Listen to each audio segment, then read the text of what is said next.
me présente, je suis Eliane Assassi, sénatrice de la Seine-Saint-Denis et présidente du groupe communiste républicain citoyen et écologiste au Sénat. Je voudrais dire que nous sommes désolés du retard que nous prenons dans nos travaux, puisque un certain nombre d'entre nous ont fait l'objet de retard, donc suivi dans les transports en commun, puisque nous sommes beaucoup à être usagers des transports en commun. Moi-même, je suis une usagère quotidienne de la ligne B du RER, c'est pour vous dire. Donc, ce matin, donc, nous avons connu les uns et les autres des retards. Je vais donc abréger le propos que j'avais prévu de vous tenir en ouverture de cette journée, mais je voudrais d'abord vous remercier d'avoir répondu à l'invitation de tous les partenaires de ce colloque. Je ne vais pas les citer parce qu'ils sont, j'oserais dire fort heureusement, nombreux. Et nous allons débattre quand même tout au long de la journée d'un sujet d'importance: métropolisation, nouveaux usages, la vie pour tous, utopie ou réalité. Alors hier au soir, même en rentrant tard, je me suis penchée sur quelques travaux d'experts sur la métropolisation et je me suis rendu compte, enfin ça je savais, que le concept de métropolisation est récent dans notre histoire, mais que ce concept est quand même diversement apprécié et aujourd'hui. Donc si ce colloque peut permettre pour le moins d'éclairer le débat public, on ne pourra que s'en féliciter. Donc ce matin, je voulais en ouverture simplement aborder un sujet que j'ai à cœur, et un certain nombre d'entre vous aussi, je suppose. Je voulais parler de la crise du logement, ou plus précisément des crises du logement qui touchent tout notre territoire. Alors, de coûts prohibitifs dans les centres urbains, le mal logement, le logement insalubre, on voit bien que ces faits sont plus présents que jamais dans notre pays. Logement insalubre, logement excentré et distant du lieu de travail, logement situé dans des zones sans commerce de proximité, en zone plus rurale. Donc je dirais que les crises du logement sont... cette crise est nationale et elle prend plusieurs formes. Pourtant, le logement est un élément structurant pour le bien-être de nos concitoyens. Il nous enracine dans notre territoire, notre ville et notre quartier. Je sais que de nombreux élus en font une priorité. Mais dans le même temps, il doit faire face à tous les aspects de cette crise: prix du foncier, manque de places disponibles, lutte contre les marchands de sommeil, manque de mixité sociale, là où d'autres constatent une désertification de leur territoire. Ainsi, sur le territoire métropolitain, le prix du mètre carré varie de plus de 13 000 € à 400 €. Dans certaines villes, on songe à encadrer les prix des loyers tant qu'ils flambent. Dans d'autres, à grands coups de propositions de loi, nous votons pour que les centres-villes et les centres-bourgs ne meurent pas. Cette proposition sur les centres-villes et la revivification des centres-villes et des centres-bourgs a été débattue au Sénat, et elle remettait en cause la pertinence de lois ayant libéralisé et déréglementé à la fois l'urbanisme et le développement économique dans les territoires au nom de la simplification et de la concurrence libre et non faussée. Elle remettait tout autant en cause la pertinence de choix politiques d'austérité et de réduction de la dépense publique qui ont conduit à l'hypermétropolisation et à l'abandon des territoires fragiles et enclavés. Pourtant, un mois plus tard, la loi dite Elan disait tout l'inverse. Le choix a été assumé par le gouvernement de faire de l'habitat un objet d'investissement et de spéculation, malgré les conséquences désastreuses des textes précédents qui mettaient déjà à mal les grands principes du droit au logement. Le gouvernement s'est entêté dans cette loi. Donc les constructeurs aujourd'hui pourront sans peine proposer des biens d'une qualité moindre, plus chère, sans contrainte de qualité et de durabilité. La part belle est faite à la privatisation massive du parc public, l'échelon local est boudé au détriment de l'intercommunal et par le regroupement forcé des bailleurs. C'est un levier de moins pour les collectivités dont les prérogatives se réduisent comme peau de chagrin. Comme nous le disions, pour notre part, lors de l'examen du projet de loi Élan, ce texte a été conçu pour les constructeurs et sans doute par des constructeurs et des investisseurs, malgré les aspirations des usagers à un habitat digne. Ce texte parle non pas d'un droit au logement, mais du droit de faire de l'argent avec le logement. Et à nos yeux, il ne fait pas primer la dimension humaine, pourtant fondamentale dans nos politiques d'aménagement et de logement. Donc même si la loi a été adoptée, des contenus, me semble-t-il en tout cas, doivent investir le débat public, et ça tombe bien à l'heure où le logement, l'emploi, l'accès aux services publics, la question des transports sont au cœur des débats qui traversent notre pays et de ce que l'on appelle le débat national. Donc je pense que cette journée est la bienvenue, en quelque sorte, pour, je l'espère en tout cas, dessiner ou approfondir les contours de réponse à cette crise qui traverse notre pays sur un sujet qui, bien évidemment, il ne l'exprime pas comme ça. Nos concitoyens ne parlent pas de métropolisation, non, mais de facto, ils en parlent quand ils parlent logement, transport, services publics, etc. Et donc, je trouve que ce colloque, ce n'était pas prévu ainsi à l'origine, mais tombe bien, puisqu'il est donc au cœur, le sujet est au cœur des préoccupations de nos concitoyennes et concitoyens. Je ne vais pas, parce que j'avais prévu de le faire, revenir sur l'objet de chacune des tables rondes. Chacune et chacun a le programme de cette journée. Mais je le redis, je pense que c'est vraiment un moment important et qui va nous nourrir et nourrir justement ce débat. Donc je souhaite vraiment à toutes nos participantes et à tous nos participants une très bonne journée de travail. Croyez bien que comme présidente du groupe communiste républicain citoyen et écologiste au Sénat, je me ferai le relais de ce qui sera dit ce matin et cet après-midi. Nous sommes souvent à l'initiative, notre groupe, de propositions de loi, même si nous n'avons pas beaucoup d'espace pour les faire débattre.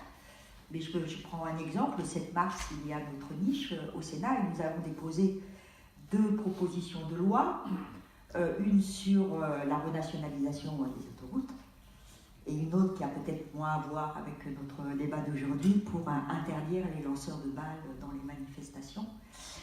Mais je sais que nos collègues aussi à l'Assemblée nationale ont déposé 4 propositions de loi, dont celle relative au rétablissement de l'ISF.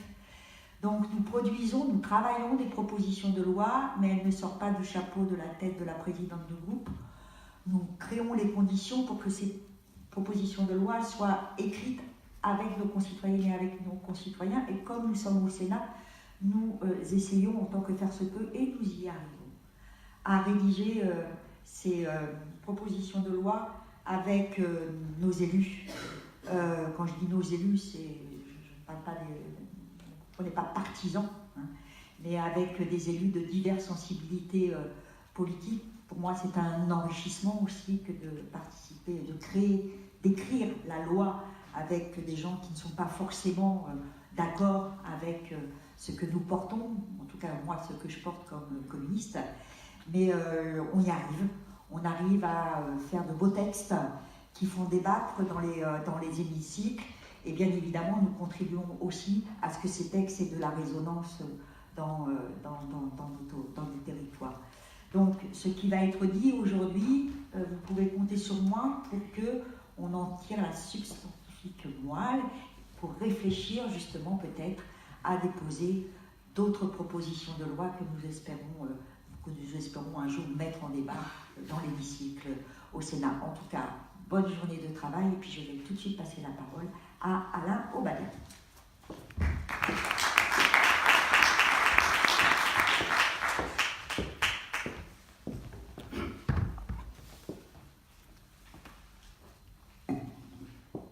Mesdames et messieurs, chers amis, Bienvenue tout d'abord à cette journée de réflexion, d'échange et de propositions autour des questions de la ville et de la métropolisation, de leur réalité actuelle, mais aussi des visions de leur avenir. C'est peu de dire que nous vivons sur ces questions, comme sur beaucoup d'autres, une période de profond bouleversement. Les modes de vie des citadins sont en train de se transformer rapidement. La structuration en centre-ville et périphérie est de plus en plus anachronique. Compte tenu de la localisation des emplois, les déplacements s'effectuent de plus en plus transversalement. Comme l'a souligné Eliane Assassi, les prix du foncier ont explosé sur de nombreuses aires urbaines considérées en tension. Cette réalité subie accélère les phénomènes dits de gentrification, dont la conséquence est de reléguer les couches populaires de plus en plus loin des emplois, des transports, des services publics, des lieux culturels de loisirs. Le défi du logement de qualité pour chacun est donc de plus en plus fort, en même temps qu'il est de plus en plus difficile à relever. Alors qu'au fil des années, le champ du politique a été réduit à la correction des dysfonctionnements les plus criants du marché, une toute autre ambition serait nécessaire. Il est par exemple indispensable de desserrer l'étau de la fixation des prix par les seuls mécanismes marchands, en disposant de financements susceptibles d'alléger puissamment la contrainte économique. Plus globalement, les aspirations des populations connaissent des évolutions majeures. L'urgence de la transition écologique, aussi bien que la révolution numérique, marque profondément les modes de vie. La conception même de la ville est en pleine mutation. L'urbanisme doit désormais se situer à la hauteur des défis environnementaux.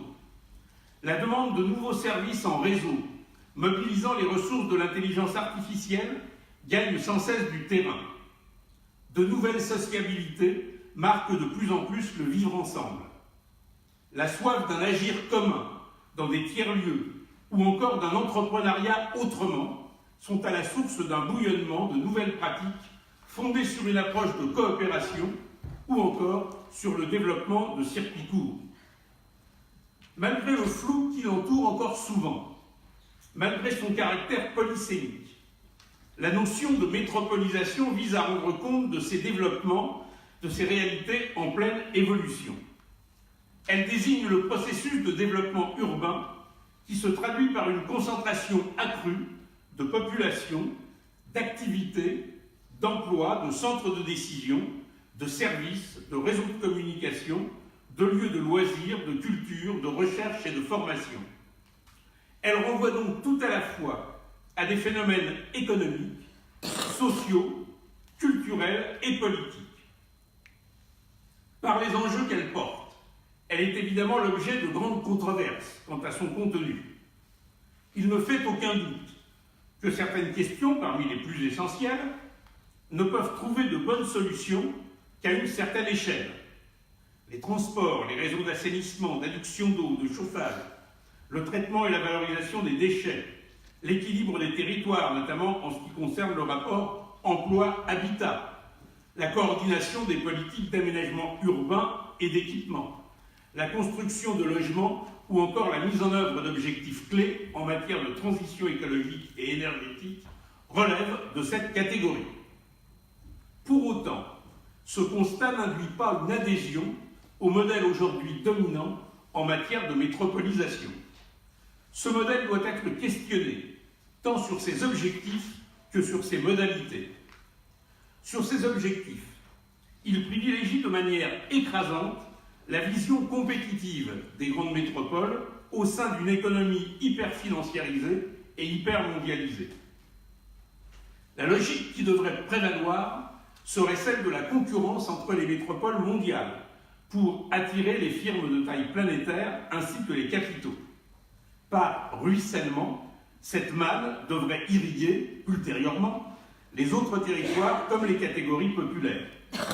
Pour l'essentiel, disons-le clairement, cette vision est largement fantasmée. Dans ce domaine comme dans tous les autres, le ruissellement est un mythe. La logique de la métropole élitiste débouche avant tout sur la polarisation des richesses l'aggravation des inégalités, voire des ségrégations. De surcroît, cette conception repose sur une vision singulièrement étroite et restrictive de ce qui fait le dynamisme de la société. L'innovation n'est pas le monopole des classes supérieures métropolitaines. L'excellence et la créativité existent à grande échelle dans la diversité des territoires et dans une multitude d'activités. Dans ces modalités, le modèle de la métropolisation compétitive pose une immense question démocratique. Dans une période où la société remet de plus en plus en cause les décisions prises en haut, sans lien avec les réalités vécues par le plus grand nombre, ce modèle privilégie des processus de décision plus centralisés et plus soumis que jamais à la tutelle technocratique. Il s'agit de décider vite pour s'adapter aux impératifs concurrentiels. Ce faisant, cette approche de la gouvernance métropolitaine introduit plus de distance entre les décisions et les populations, entre les décisions et les citoyens. Elle est à contre-courant des aspirations contemporaines de la société. L'enjeu est de bénéficier des bienfaits de la coopération territoriale et de la mise en cohérence des stratégies de développement urbain, tout en préservant le lien entre les élus et les citoyens. Il est de favoriser la participation de ces derniers au processus de décision, notamment sur les projets d'aménagement. Il est de leur permettre d'exprimer des choix d'options sur les orientations des politiques locales ou territoriales.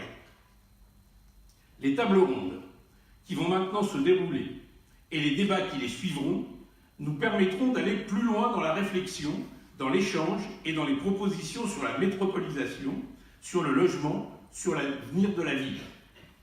Avant de terminer, permettez-moi de remercier le groupe communiste républicain, citoyen et écologiste du Sénat, qui est l'initiateur de notre colloque, ainsi que tous les partenaires. Permettez-moi de remercier également toutes les personnalités qui ont accepté de participer aux tables rondes. Je veux aussi remercier les équipes d'Alternative Média et de HSP qui se sont mobilisées pour la tenue du colloque et pour sa réussite. Permettez-moi enfin de remercier Pierre-François qui a coordonné tout ce travail. Je nous souhaite donc maintenant une journée intéressante et je vous remercie pour votre attention. Merci Alain Badia, le président de la Fondation Gabriel Péri. Donc première table ronde, vous l'avez compris, consacrée à la métropolisation. Je vais appeler les différents intervenants qui vont donc participer à cette table ronde, donc consacrée à cette métropolisation, avec cette question: comment prendre en compte la réalité du phénomène métropolitain? On va d'abord tenter de revenir sur une définition de ce qu'est la métropolisation. Alors j'en ai trouvé plusieurs. Pour résumer, la métropolisation est à la ville ce que la mondialisation est à la planète. Vous me direz si vous êtes d'accord avec ça.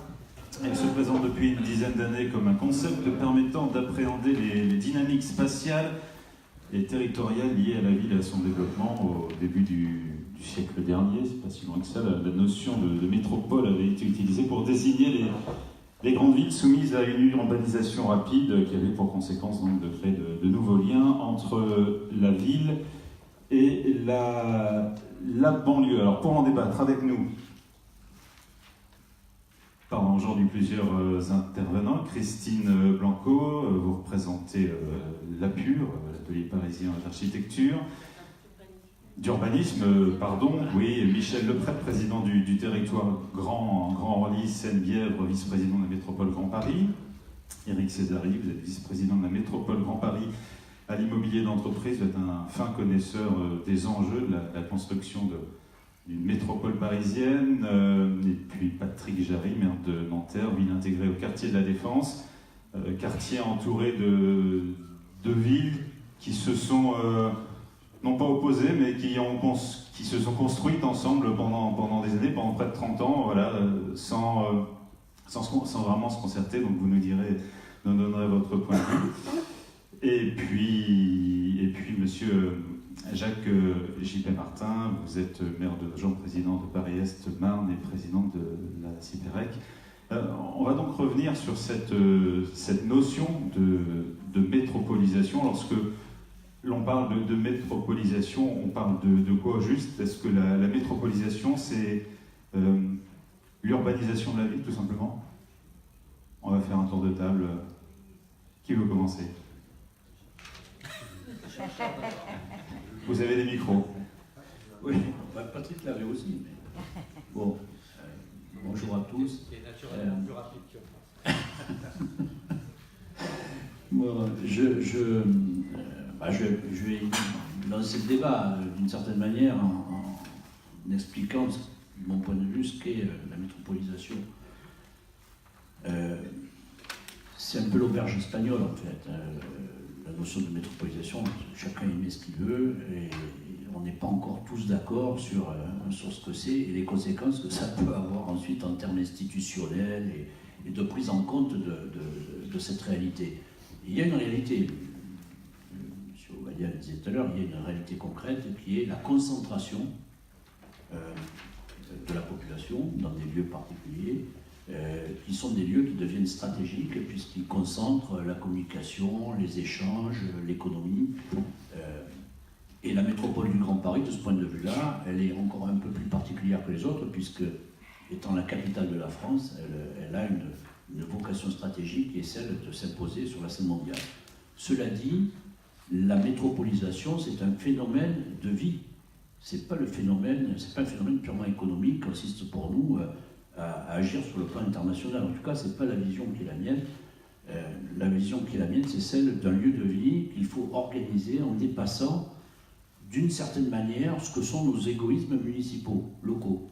C'est pas péjoratif de parler d'égoïsmes municipaux, c'est la volonté de défendre son propre territoire et son lieu d'existence. Mais la métropole impose qu'on passe au-delà. Et c'est toute la démarche qui consiste en fait à avoir une intelligence collective au-delà de nos engagements politiques. En tout cas, c'est ce qu'on essaye de faire à la métropole, puisqu'on le fait sans renoncer à ce que nous sommes. Moi, je suis républicain LR, je fais partie du groupe Les Républicains. Je me méfie parce que Mme Lassanzi a un groupe qui couvre tous les items de ce point de vue-là. Je ne voudrais pas qu'il y ait d'ambiguïté, donc voilà, moi je préside le groupe Les Républicains et Divers Droite à la métropole. Et donc, je participe de cette gouvernance partagée que nous avons instaurée et qui nous permet de réfléchir collectivement. Voilà. Alors, je ne vais pas aller plus loin à ce stade, puisqu'on est plutôt sur la définition, pour que d'autres donnent leur expression, mais vous voyez bien qu'il y a une conséquence immédiate au fait d'avoir une gouvernance partagée, c'est qu'on peut plus facilement réfléchir à dépasser nos égoïsmes locaux. Voilà. Patrick Jarret. Oui, évidemment, c'est un sujet qui fait beaucoup débat sur le sens.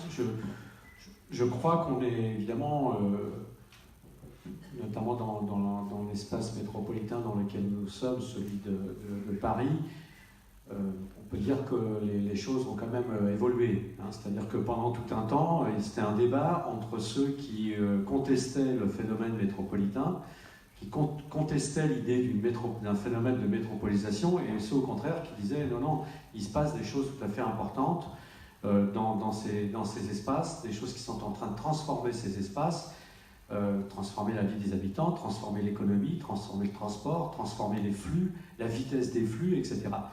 Bon, je crois que... Et d'autres qui niaient. Alors, ça se faisait, y compris, ça se fait parfois encore, avec l'idée finalement, bon, vous nous embêtez beaucoup avec cette idée de métropolisation. Une métropole, c'est simplement une ville agrandie. Bon, c'est une ville un peu plus grande que ce qu'elle était avant. Ou c'est un nouvel espace géographique. Bon, avant, on appelait ça la région, le ceci, le cela. Donc, on voyait bien, y compris la tentation d'y mettre des frontières. C'est-à-dire de considérer que, parce qu'on aime bien la géographie précise, machin, donc cette idée que là, on est dans la métropole, là, on n'est pas. Bon, alors, je crois qu'aujourd'hui, le débat évolue et voit bien que la question du phénomène de métropolisation, par exemple, d'abord c'est un phénomène instable. On n'est pas... comment un espace... comment les espaces sont impliqués dans les faits de métropolisation, jusqu'où ça va, comment ça implique, quelle est la nature des relations. tout ça est instable. Voilà. Donc moi, je pense que la première des choses, c'est de saisir dans cette démarche-là d'un mouvement d'observation de comment s'organisent les flux, les échanges, les mouvements, plutôt que dans la recherche d'une définition d'un périmètre. Ça, évidemment, les définitions de périmètre, c'est quand les gens, la seule préoccupation qu'ils ont, c'est les institutions qu'il faudrait mettre pour réguler, pour s'emparer, pour tempérer, pour conduire, pour faire évoluer ce phénomène métropolitain, qui évidemment, de métropolisation, qui question institutionnelle, qui n'est pas une petite question. On ne peut pas non plus considérer que c'est une question qui n'a pas d'intérêt, que tout ça... Bon.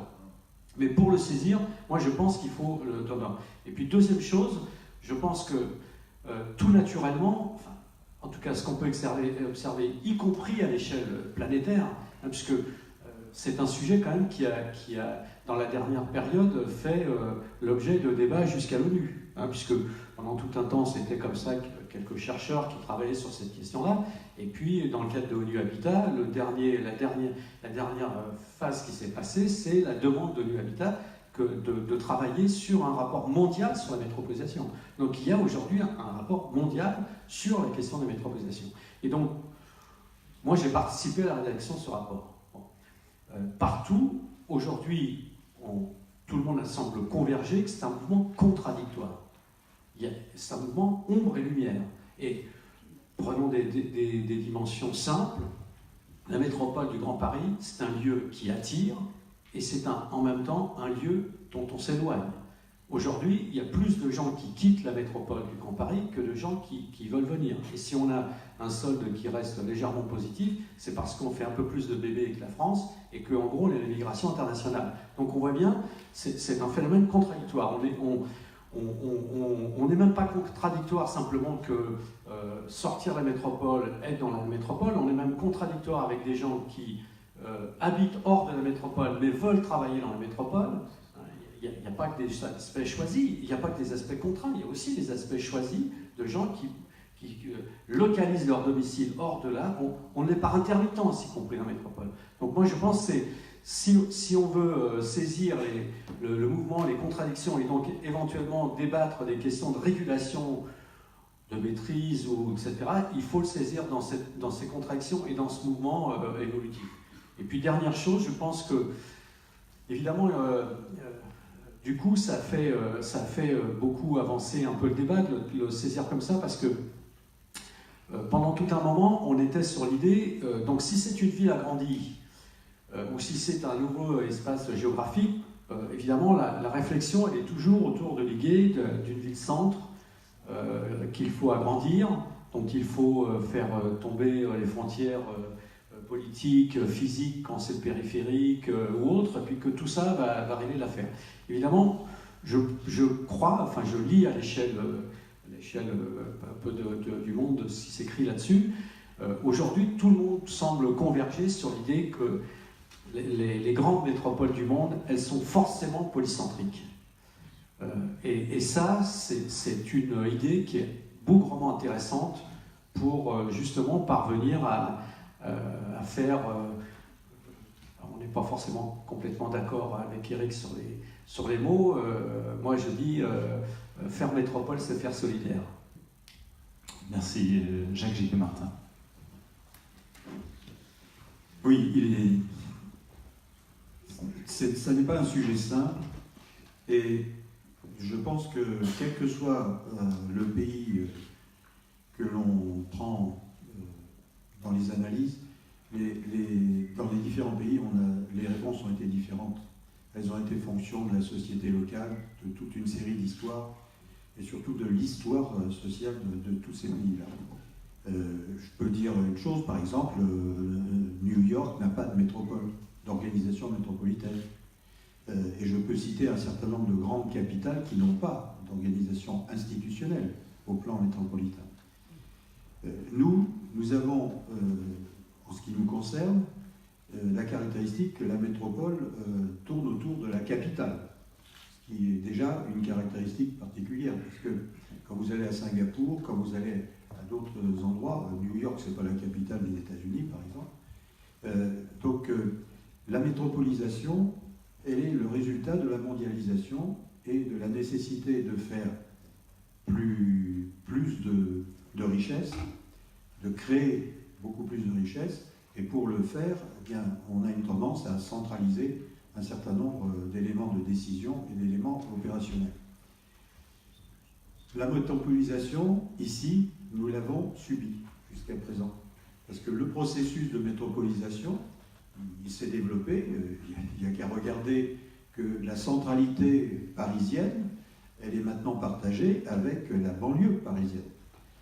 Les centralités au plan de la création de richesses, au plan de l'habitation, le dynamisme, il est partagé entre le centre et sa périphérie.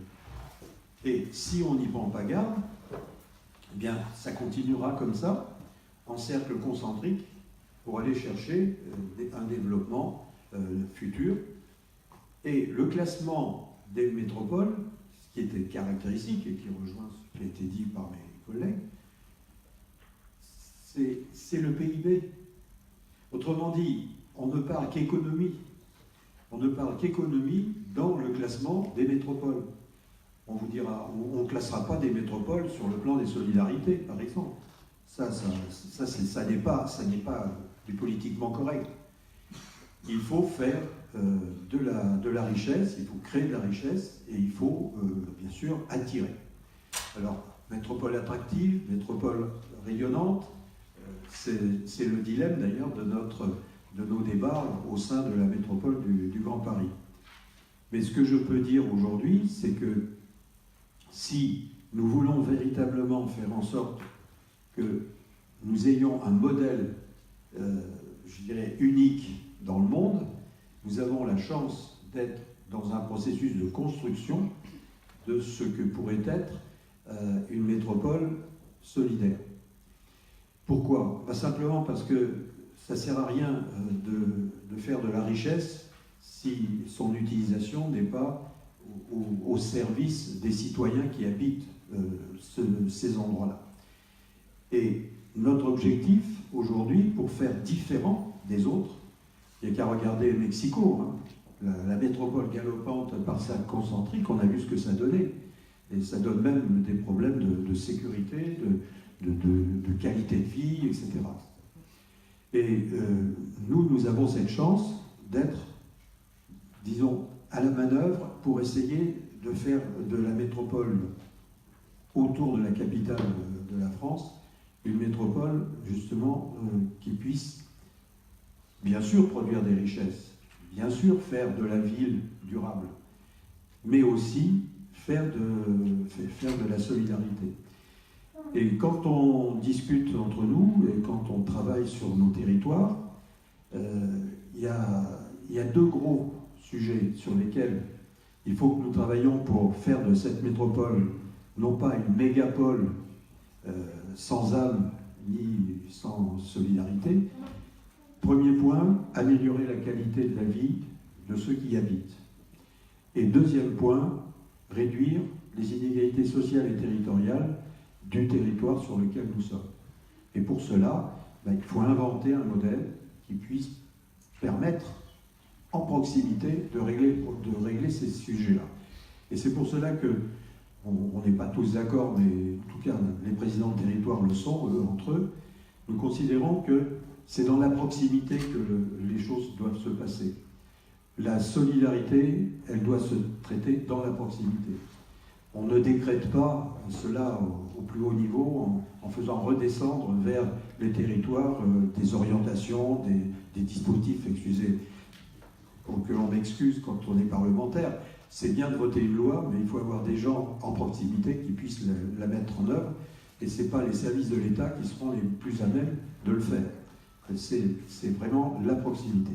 Parce que le citoyen, d'ailleurs, ce qui se passe actuellement en France est en train de démontrer exactement ce qu'il ne fallait pas faire, et le retour de flamme que l'on a est clair, c'est qu'il faut donner beaucoup plus de proximité, beaucoup plus de débat public à ceux qui habitent les lieux qui composent la métropole.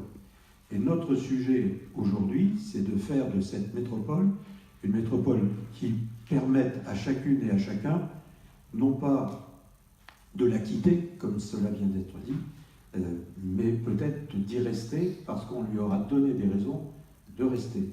Et dernier point, c'est quand vous étudiez les métropoles mondiales, vous apercevez, Paris compris, le Grand Paris compris, vous apercevez de quelque chose d'assez caractéristique. C'est que vous développez, vous avez une attractivité au plan économique, elle est rayonnante, donc elle attire beaucoup plus de personnes, et on va créer de la richesse, donc on va être plus nombreux à la créer, etc. Et en même temps, elle augmente les poches de pauvreté. Parce que ceux qui sont en difficulté se disent... Le restaurant. Ben oui, ils se disent, j'aurais peut-être une chance.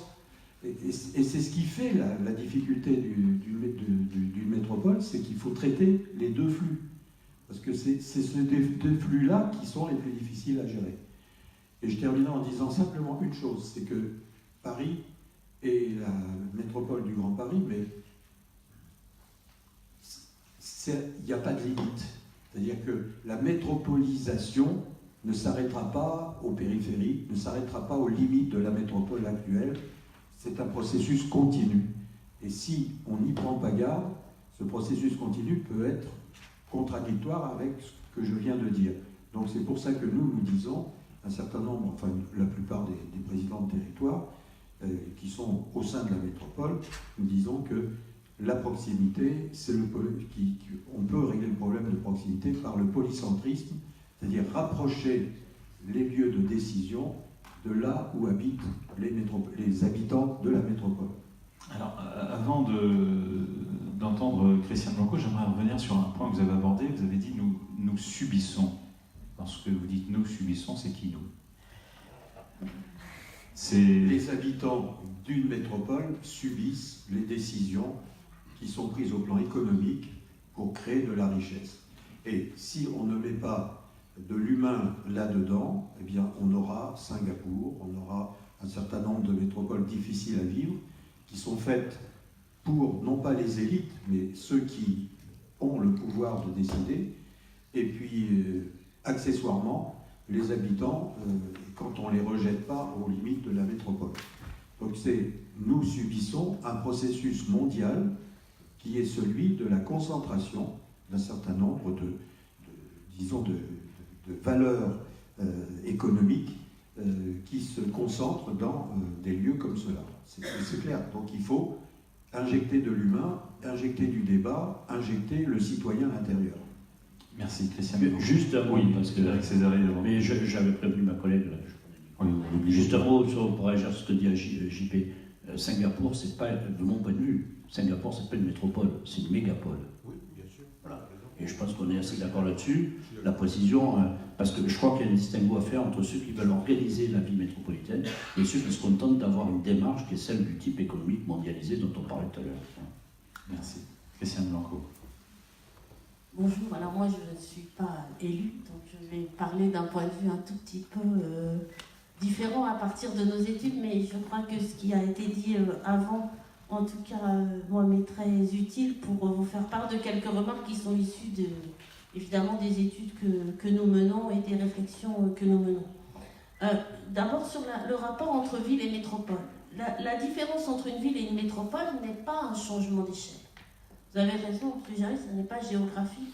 C'est qu'on passe de quelque chose où la notion d'échelle est assez simple dans une ville à quelque chose qui est à de multiples échelles, et ces échelles s'emboîtent, se concurrencent, se croisent, et la vie des métropolitains la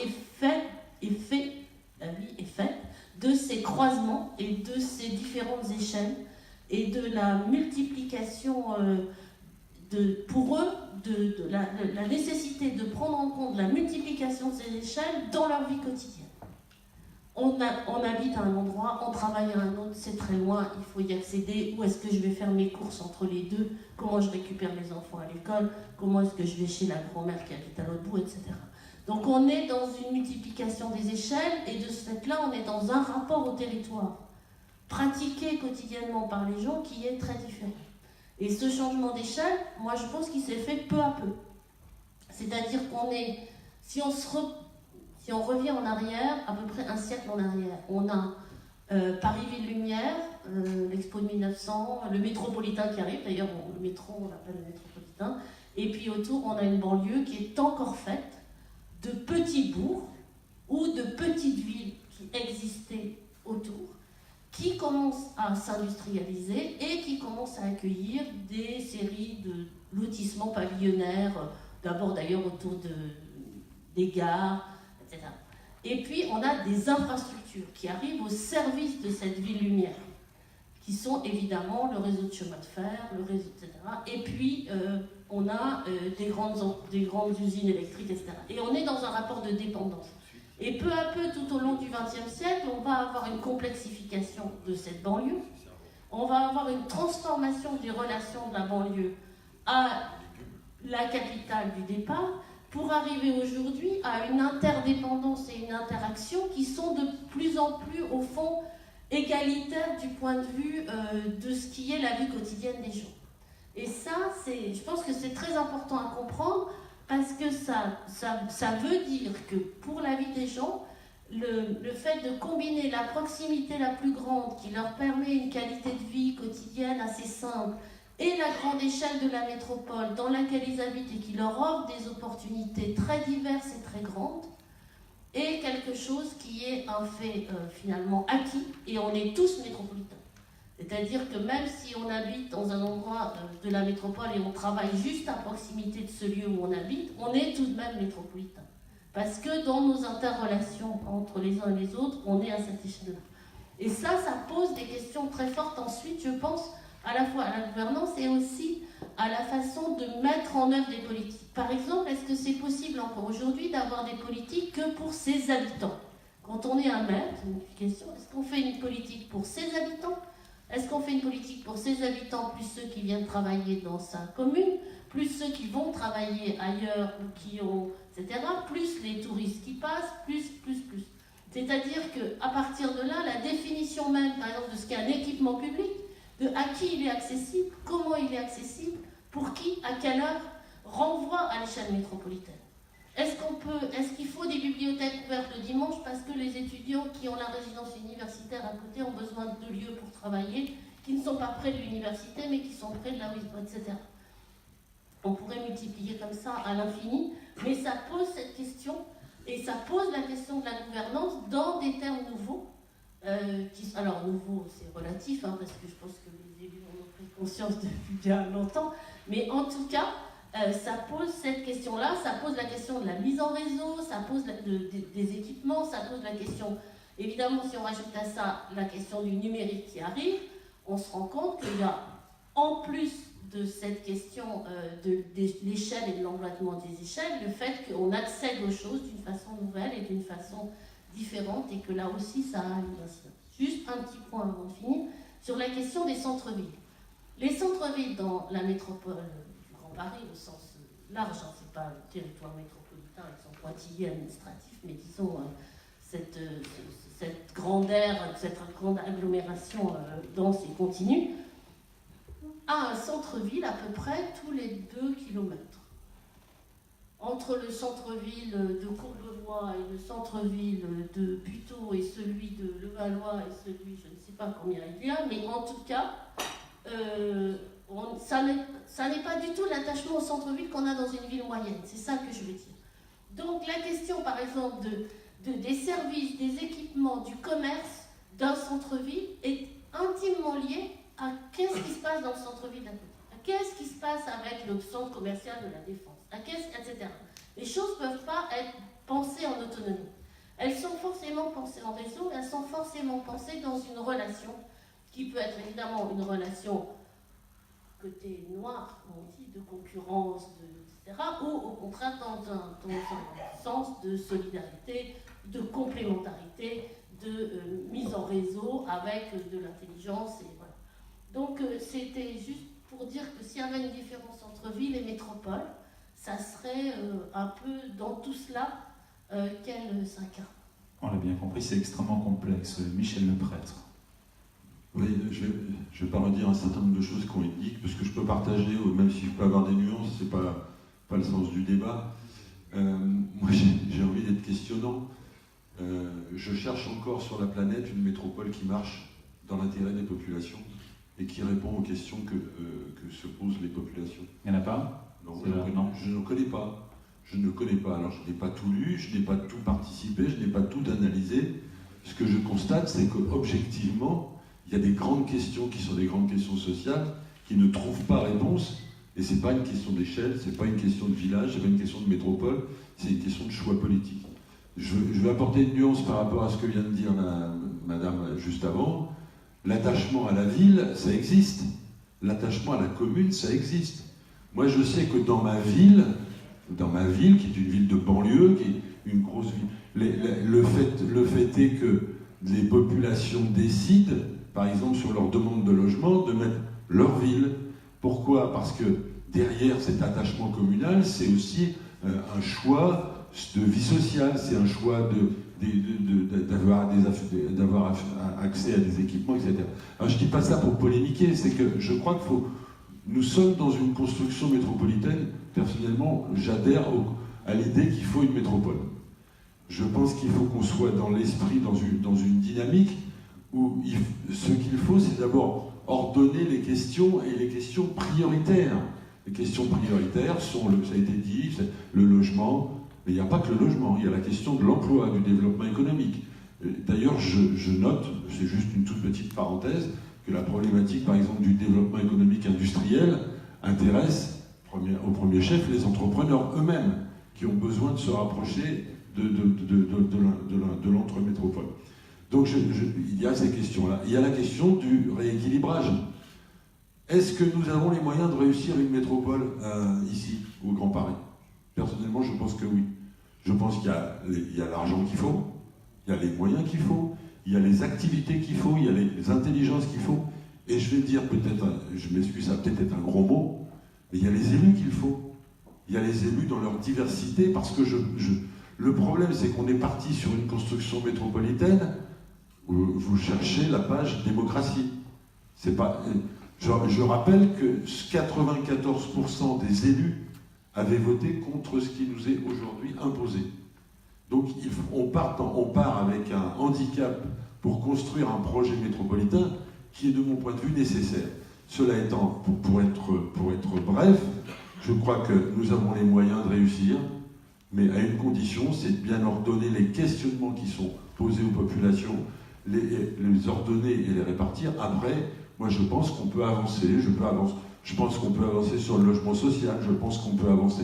Mais il faut faire attention, je suis très craintif sur le rôle et la place de la ville-centre. Je suis très interrogatif sur la place de Paris aujourd'hui. Non pas, j'ai pas de jalousie, je vais à Paris régulièrement pour 1000 choses. Je constate objectivement que pour moi, la métropole, ça ne peut pas être Paris qui pèse sur les décisions.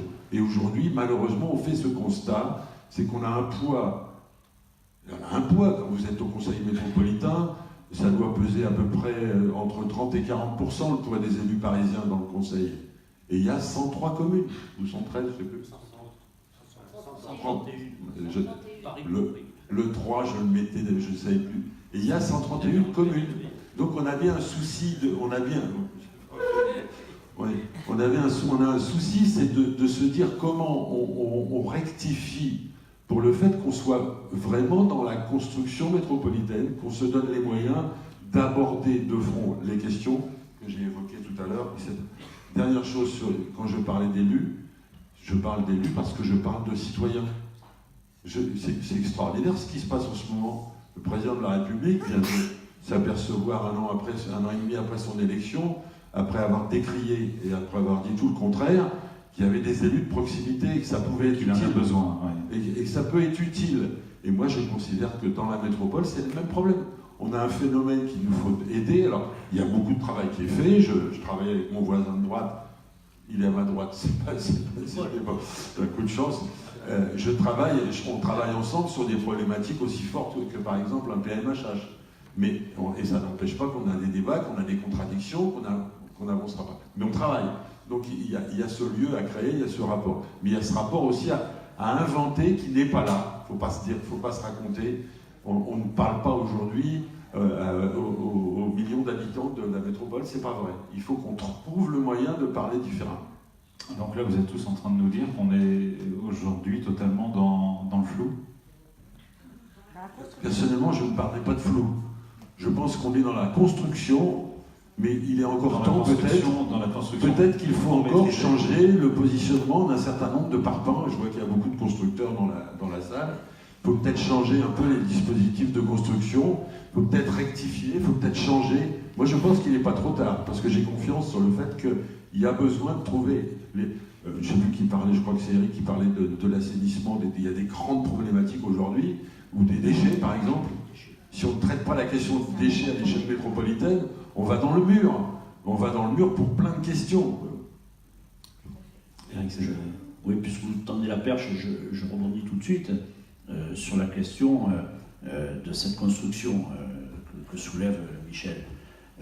Évidemment, ça nous ramène forcément à la construction d'un point de vue institutionnel, parce que tout est lié.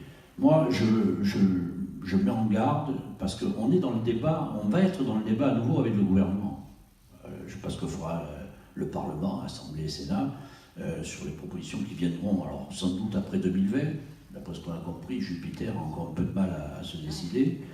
On verra bien quand la foudre tombera, mais nous, on a une réflexion à avoir. Qu'est-ce que nous voulons? On est d'accord, les 94%, on a voulu quelque chose que l'on n'a pas eu. Bon. En tout cas, ce que nous avons aujourd'hui a au moins un avantage à mes yeux. C'est que nous avons construit, d'un point de vue institutionnel, la métropole des maires. La métropole des maires, ça veut dire une métropole qui s'occupe de ses populations. Intellectuellement, un maire, il réfléchit par rapport à sa population. Alors après, il faut arriver à faire métropole plutôt qu'individuelle, mais on est quand même dans cette démarche-là. Le risque, pour rebondir un peu aussi sur ce qu'on disait tout à l'heure par rapport à ce qu'est une métropole, c'est qu'on nous propose, à terme, ça a été voulu par certains, une métropole mondialisée, c'est-à-dire une métropole qui est sur l'attractivité et pas sur le rayonnement. Donc c'est cette métropole-là, voilà, cette métropole-là, elle peut arriver, c'est-à-dire qu'on a un board à la londonienne, avec 15 ou 20 types qui vont s'occuper des grandes opérations stratégiques, et puis débrouillez-vous pour le reste. Et donc moi, c'est pas ce que je souhaite. Moi, je souhaite vraiment que, d'un point de vue de la réforme institutionnelle, on conforte, avec tous les problèmes qui doivent être liés derrière de comment on associe la population, comment on fait vivre une certaine démocratie dans cette métropole, mais en tout cas qu'on reste sur cette métropole des maires. Premier point. Et deuxième point, qu'on garde cette désignation au deuxième degré. Moi, je ne suis pas du tout favorable à l'élection au suffrage universel des élus métropolitains. Pourquoi? Parce que sinon, on refait la région, on fait le conseil régional. Alors, à ce moment-là, on aura la droite, la gauche, le centre, mais on n'aura plus une démarche conçue par rapport aux enjeux stratégiques de la métropole. Et donc, moi, je préfère qu'on soit dans cette désignation deuxième degré qui nous permet, dans la confrontation de nos différences, bâtir quelque chose en commun. Patrick Jarret. Non, mais je crois que c'est vrai qu'actuellement, on est dans la confusion. Je pense que pour la plupart des acteurs de cet espace métropolitain, j'ai presque envie de dire de ces espaces métropolitains à l'échelle française, puisqu'il y en a d'autres, peut-être pas autant qu'on en a créé par la loi, parce que c'est un peu bizarre en France, comme ça, pendant tout un moment, on refuse de voir qu'il y a un phénomène de métropolisation qui a des lieux de concentration importante qui sont, etc. Puis d'un seul coup, on décide que tout le monde est métropole. Bon. Donc ça, par exemple, ça crée de la confusion. Mais si on regarde à l'échelle celles qui sont, on peut penser qu'ils sont des espaces métropolitains importants, par exemple celui de Marseille, celui de Lyon, moi je pense qu'évidemment, on est dans un moment de confusion avec des débats qui se déplacent, qui n'arrivent pas à se combiner, par exemple, entre la question de l'analyse du phénomène de métropolisation, ce qu'il est, qui pourtant, je suis d'accord, moi, il faut en parler, il ne faut pas cesser d'en parler, parce que dès qu'on est dans la confusion sur ce qu'est le phénomène de métropolisation, évidemment, ce qu'on raconte sur l'ajustement éventuel des institutions devient idiot.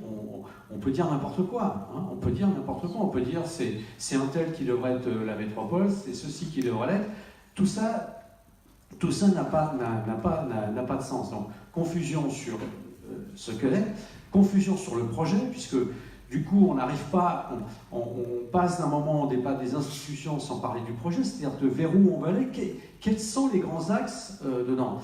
Donc, et puis la troisième, qui est la question évidemment de l'organisation. Donc moi, je pense que actuellement, on est dans un moment dangereux pour l'espace métropolitain Grand Paris, parce qu'on est dans la confusion la plus totale.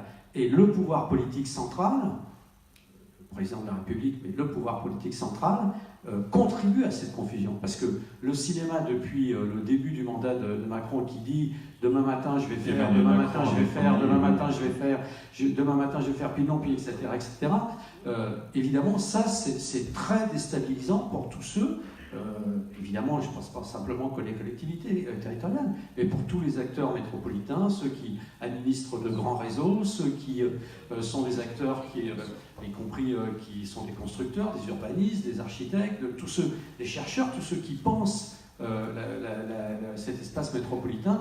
Et là, après, donc moi je pense qu'on est dans un moment de confusion, et je partage ce que dit Eric Césari. Je pense qu'il y a un certain nombre d'acteurs, et notamment ces 131 maires et quelques autres qui ne sont pas forcément dans l'espace métropolitain institutionnel, mais qui sont forcément dans l'espace métropolitain, c'est-à-dire ceux qui sont ailleurs, à Sarcelles, à Versailles, à Saint-Germain, qui sont aussi dans cet espace métropolitain. Je pense qu'il est temps que on se décale un peu, décale un peu de ce que le gouvernement peut faire pour que nous, on réexprime un certain nombre de choses importantes pour cette affaire-là. Parce qu'après, on peut regarder les chiffres, c'est-à-dire, parce que, y compris d'ailleurs, c'est intéressant, dans le mouvement qui vient de se produire, du mouvement des Gilets jaunes, on a eu parfois la portée d'un discours, finalement, dans les métropoles, ça irait très très bien, et puis ceux qui souffrent, ils sont dans les territoires périmétropolitains. Alors moi, je suis allé regarder des chiffres, par exemple 2 chiffres importants, sur 2 questions importantes. La question de l'emploi. Il y avait 600 000 chômeurs en Île-de-France en 2010. En 2018, il y en a 1 million. Logement social. En 2010, il y avait 395 000 familles inscrites au fichier régional des demandeurs de logement. Il y en a 705 000 en 2018. Donc si je prends 2, j'aurais pu prendre, je ne l'ai pas fait, mais je vais le faire, prendre un 3e critère, qui est un critère environnemental, c'est-à-dire la qualité, par exemple, de l'air, du bruit, puisqu'en plus il y a une carte qui a été faite de toutes les zones qui sont exposées à plus de 3 éléments de pollution, que ce soit le bruit, l'air ou des choses de ce type. Et puis j'aurais dû en prendre un 4e, qui est l'évolution du nombre de votants. En prenant ces 4-là, on peut dire qu'il y a la crise dans l'espace métropolitain. Il y a la crise dans l'espace métropolitain. Et probablement que le prochain mouvement des Gilets jaunes, il va avoir lieu dans l'espace métropolitain parisien, il va avoir lieu sur la question du logement. Parce que il y a à la fois, je cite évidemment l'aspect des gens qui sont inscrits donc, comme demandeurs de logements sociaux, 705 000, c'est considérable, mais si on ajoute à ça la question donc, des prix, de l'envolée des prix de la construction, les prix auxquels on livre les logements aujourd'hui, et donc du mouvement de spéculation dessus, on va, à mon avis, l'espace... Il faut qu'on bouge parce que l'espace métropolitain est en crise, et la crise grave. Et dans ces espaces extrêmement denses, si on part dans un mouvement de crise, ça va être dur. Parce que dans les espaces comme ça de densité, il y a du monde, il y a du sentiment aussi de puissance, de sentiment de pouvoir intervenir.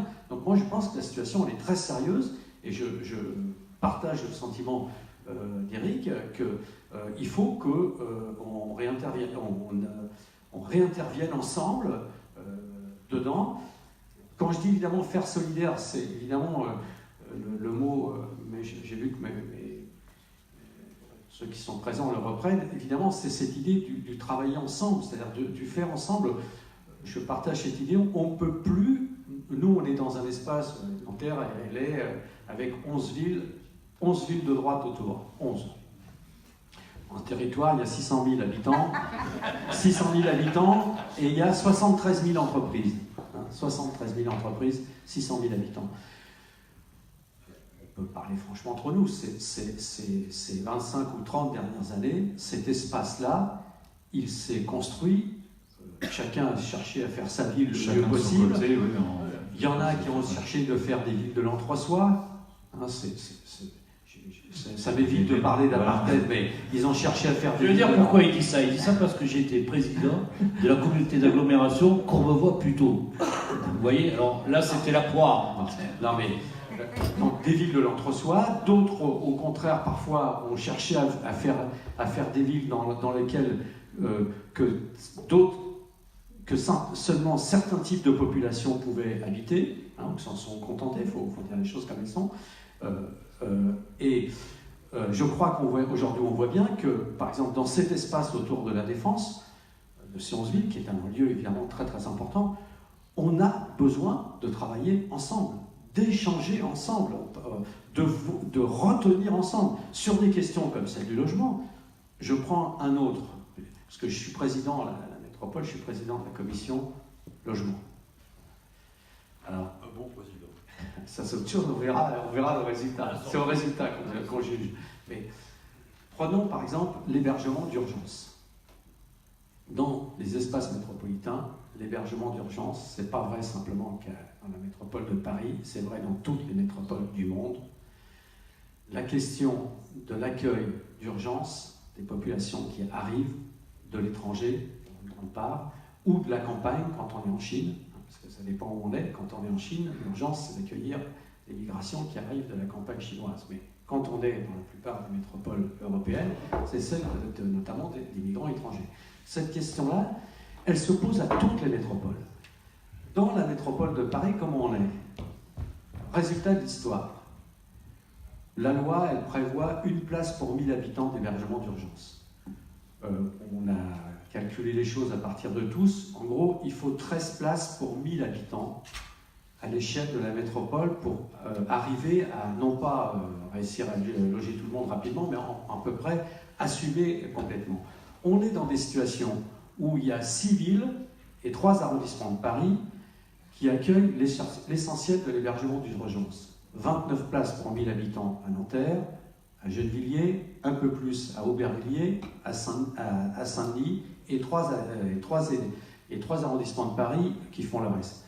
Si on ne bouge pas sur cette question-là, et que donc on ne parvient pas tous ensemble à dire, voilà, dans chaque ville, on se fixe. Nous, on n'a pas dit qu'on voulait descendre, mais c'est part de l'histoire de la ville, on va rester à cela.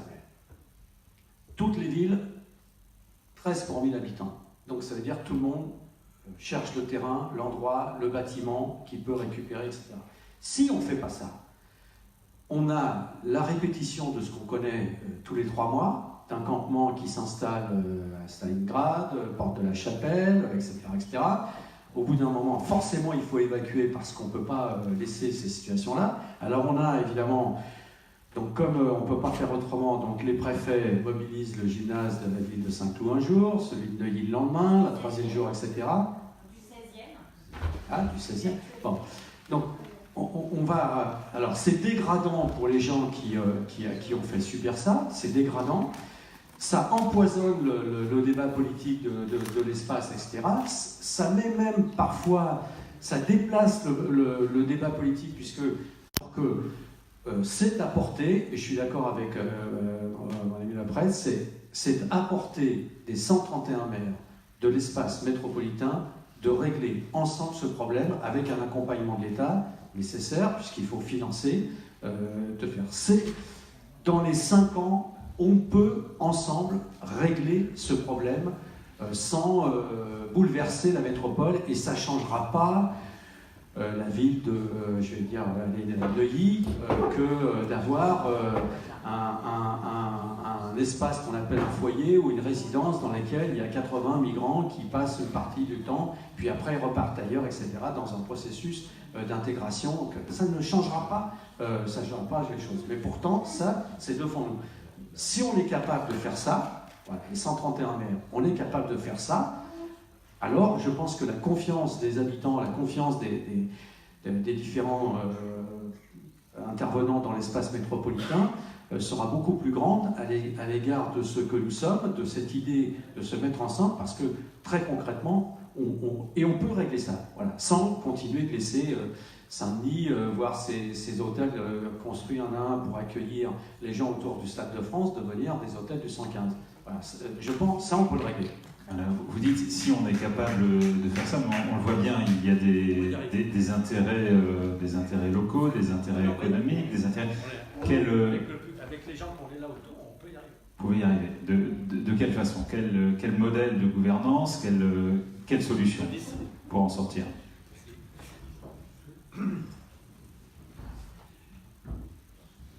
La vraie question, c'est que aujourd'hui, le constat il est clair, c'est que ça n'est pas l'État qui seul pourra régler des problèmes de ce genre. Ça n'est pas une décision qui vient du haut et qui s'impose aux opérationnels qui réglera le problème. C'est par la proximité et par le dialogue entre les maires dont parlait Patrick à l'instant qu'on arrivera à fonctionner comme ça. Moi, je donne quelques exemples.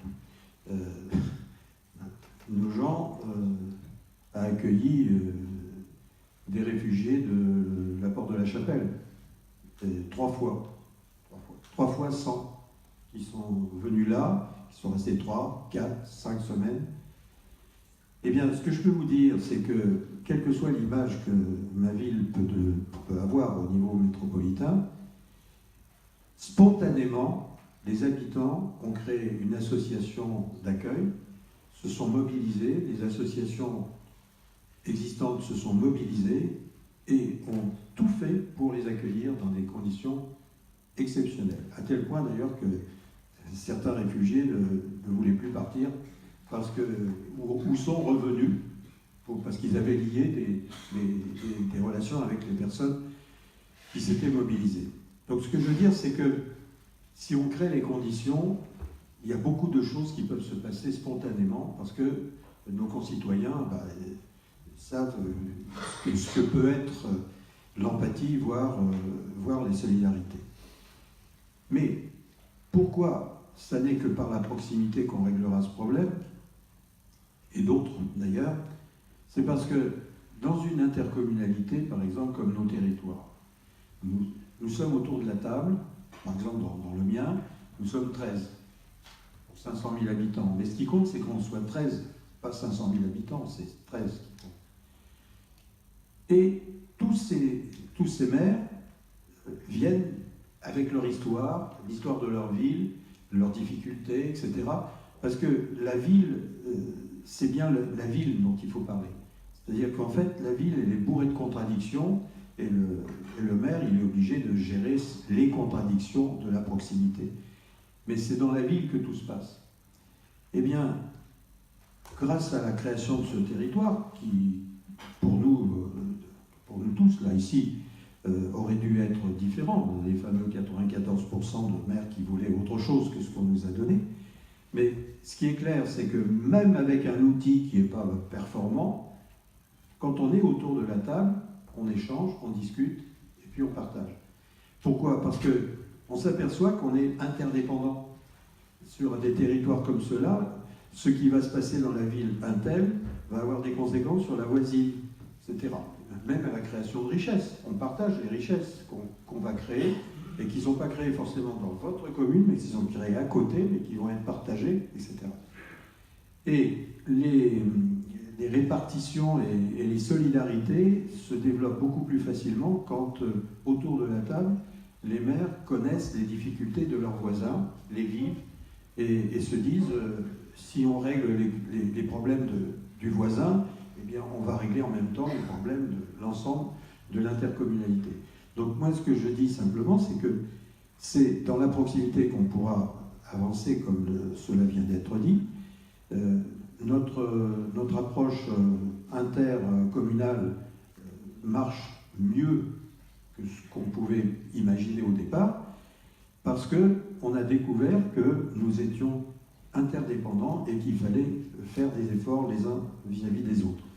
Et alors, la vraie question qui se pose, c'est que il faut que dans les plans locaux d'urbanisme, il faut que dans tous les systèmes de gestion de l'aménagement, on intègre bien le dernier H du PMHH qui a été élaboré au niveau de la métropole.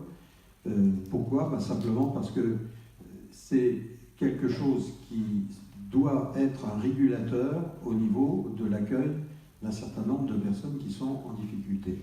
Alors, aujourd'hui, disons qu'on n'a pas un bel outil, on n'a pas ce que nous souhaitons, mais même avec ce que nous avons, on a la possibilité de faire ce qui a été dit par mes collègues, c'est-à-dire en fait solidairement faire des approches au niveau du logement. Mais le logement, il faut bien avoir en tête la chose suivante, c'est que on mesure votre performance en disant combien tu as construit de logements. Ça dépend en quel type de logement d'abord, mais surtout aussi, il faut savoir qu'en même temps, il faut construire ces logements dans le concept d'une ville. C'est-à-dire qu'il faut qu'il y ait tout autour. Ça ne suffit à rien, parce qu'on a vu ce que ça a donné à une époque, dans les années 60, on a construit du logement. Et aujourd'hui, on voit ce qu'on a à rattraper comme erreur de lieux de vie qui ont répondu à l'urgence, mais qui n'ont pas répondu à l'intégration et au concept de la ville, qui doit apporter des services, qui doit apporter des solidarités, qui doit apporter beaucoup de choses. Et on ne relègue pas des populations en marge de la ville pour régler des problèmes comme cela. Donc il faut la mixité sociale par la mixité de l'habitat, et ça, il faut que ce soit quelque chose qui est érigé vraiment en slogan, et pas simplement en slogan, mais en intention, pour changer la vie de nos concitoyens. Michel Le Prêtre. Sur le comment faire, peut-être de où on parle, juste deux mots. Sur les 130 communes, il y en a un nombre conséquent qui n'ont aucune histoire commune. Parce qu'ils n'ont jamais travaillé en agglomération, en communauté d'agglomération, ni en... Il y a parfois les syndicats, une série de choses, mais globalement, on a affaire à des maires, et je ne critique pas, c'est un constat. Moi, dans mon territoire, j'ai 24 communes, j'ai 3 anciennes agglomérations, dont 2 qui ont 15 ans au minimum d'histoire, et j'en ai une qui avait 3 ans d'histoire et qui ne travaillait que sur des objectifs, des enjeux stratégiques. Et j'ai 8 communes qui n'ont aucune histoire collective. Donc il faut se dire une chose, c'est que quand on veut faire métropole, il faut aussi se dire qu'on a besoin de grandir, et de grandir dans le travail, dans le concept, dans l'outil. Moi, c'est pour ça que je défends cette idée qui n'est pas aujourd'hui réglée. C'est d'avoir des territoires qui créent un bloc communal, peu importe la taille. Moi, aujourd'hui, ça fait 24 communes, demain, ça peut en faire 22, ça peut en faire 17. Mon problème, c'est pas ça, c'est que se trouvent des échelles d'intercommunalité qui apportent de la proximité, qui répondent à des questions qui sont des questions de proximité. Il y a des questions d'envergure métropolitaine, mais il y a des questions qui sont aussi des questions de proximité. Quand on n'en est pas à réfléchir, c'est pas parce qu'on a une politique, je vais être très provocateur, mais c'est pas parce qu'on a une politique régionale en matière de réseau de circulation douce qu'on a réglé le problème des connexions entre la ville A et la ville B. Ce n'est pas vrai. Donc il faut apprendre et il faut construire des projets. Et dans le constat que je fais sur mon territoire, j'ai une ville de 5000 habitants, j'en ai une de 93 000. On n'est pas la même chose, on n'a pas les mêmes outils, on n'a pas la même histoire. Donc il faut vraiment grandir. Et moi, je travaille cette idée que la métropole est nécessaire. Je ne redis pas ce que je disais tout à l'heure, mais il faut une métropole qui se construise avec les pieds dans le sol. C'est-à-dire qui se construise à partir du bas, à partir des réalités. Et les réalités, c'est quoi ? Ce sont les communes, et donc le bloc communal. Moi, je ne mets pas ça en opposition. Il y a des questions, je ne veux pas refaire l'inventaire, qui sont d'envergure métropolitaine, mais il y a des questions, il faut travailler, est-ce qu'elles grandissent, est-ce qu'elles portent des objets, vous voyez, si je prends mon territoire, j'ai un exemple, la Seine. La Seine, elle n'irrigue pas tout le territoire, mais elle irrigue au moins une douzaine de communes. Donc il faut bien que ça, je le travaille, parce que c'est la Seine inondable, qui inonde le territoire. Donc il faut qu'on arrive à travailler cette réalité. Et juste un mot sur la question du logement et de l'hébergement. On ne va pas se cacher derrière notre petit doigt, on n'est pas tous d'accord, mais on travaille à gommer les nuances et les différences. Mais moi, je suis convaincu d'une chose, c'est qu'il faut déjà qu'on partage le constat. Le constat, c'est que on ne peut pas laisser des gens dans leur voiture, on ne peut pas laisser des gens crever parce que les logements sont trop petits. On parlait de Saint-Denis tout à l'heure, ou des drames qu'il peut y avoir avec des lieux qui brûlent. Donc on l'a devant le nez. Mais on est aussi dans la période où j'ai lu qu'à Paris, il y a un certain nombre d'élus qui aujourd'hui empêchent un certain nombre de migrants de se poser dans un gymnase, pas d'y vivre. Donc il y a une réalité qu'il faut grandir. Et moi je suis convaincu que le pas territorial, mais le pas territorial, il est nécessaire pour grandir et faire du ensemble. Ne brûlons pas les étapes, parce que c'est ce que je veux dire. Eric César. Alors, moi je ne reviendrai pas sur ce qui a été dit sur logement, hébergement. Je partage un certain nombre d'idées maîtresses qui ont été développées. Enfin, si on rentre dans ce débat, on va bouffer la table ronde suivante, donc on va essayer de se limiter. En tout cas, moi je vais me limiter. Sur l'organisation, et je suis en ligne avec ce qu'a dit Michel, je crois qu'il faut regarder le phénomène à deux niveaux. On a une démarche métropolitaine et on a une démarche, les pieds dans la glaise, territoriale avec le bloc communal. Là où nous avons une difficulté, on l'a souligné aussi, mais il faut y revenir parce que c'est une vraie difficulté. L'Île-de-France et la Petite Couronne en particulier, on est les derniers à s'organiser en intercommunalité. Il y avait des intercommunalités, parfois anciennes, mais elles étaient extrêmement minoritaires. Il y a énormément de maires qui étaient dans une démarche solitaire. Alors, ça ne veut pas dire que c'était des mauvais maires, ça veut dire juste qu'ils n'ont pas l'habitude de ce travail et qu'aujourd'hui, petit à petit, et depuis 3 ans avec la métropole et les EPT, on crée cette démarche de travail en commun, premier élément. Et donc, il faut quand même du temps, parce que la nature humaine est ce qu'elle est, il faut un temps d'adaptation. Mais, au-delà de ça, il faut voir aussi que l'État, dans une manie assez prononcée depuis la Révolution, veut mettre tout le monde à la même toise. Alors, quand ils ont créé les EPT, ils nous ont dit, voilà, les EPT, ça ne peut pas faire moins de 300 000 habitants. Ben, pourquoi? Je veux dire, très bien, ils avaient sûrement une bonne raison, je ne sais pas laquelle, ils ne l'ont pas donné. Mais en tout cas, ils nous ont obligés, du coup, à faire des découpages absolument absurdes pour arriver à cette base minimale. Et après, ils nous disaient, mais après, si vous dépassez un certain seuil, c'est trop. D'accord. Alors, il faut amputer machin. Nous, on a un territoire, puisqu'on est dans le même avec Patrick Jarry, on a un territoire qui va jusqu'à Garches, entre autres. Garches, ça ne regarde absolument pas, à aucun point de vue, aucun flux, d'aucune manière, vers la défense. Ça regarde Boulogne-Billancourt, ça regarde sur GPSO, mais c'est sûrement pas notre bord. Et il n'y a aucun lien. Bon, alors qu'à l'inverse, on aurait une logique de travail, de partenariat avec Colombes, avec Gennevilliers, même avec le port. Bon, ça, on nous l'a interdit parce qu'on allait être trop lourd. Enfin, voilà. Donc, pour dire qu'aujourd'hui, on est confronté quand même à des choix qui nous ont été imposés, et que, du coup, le travail est plus lent parce qu'il faut rétablir des liens, il faut rétablir des logiques, et il faut bâtir une nouvelle démarche.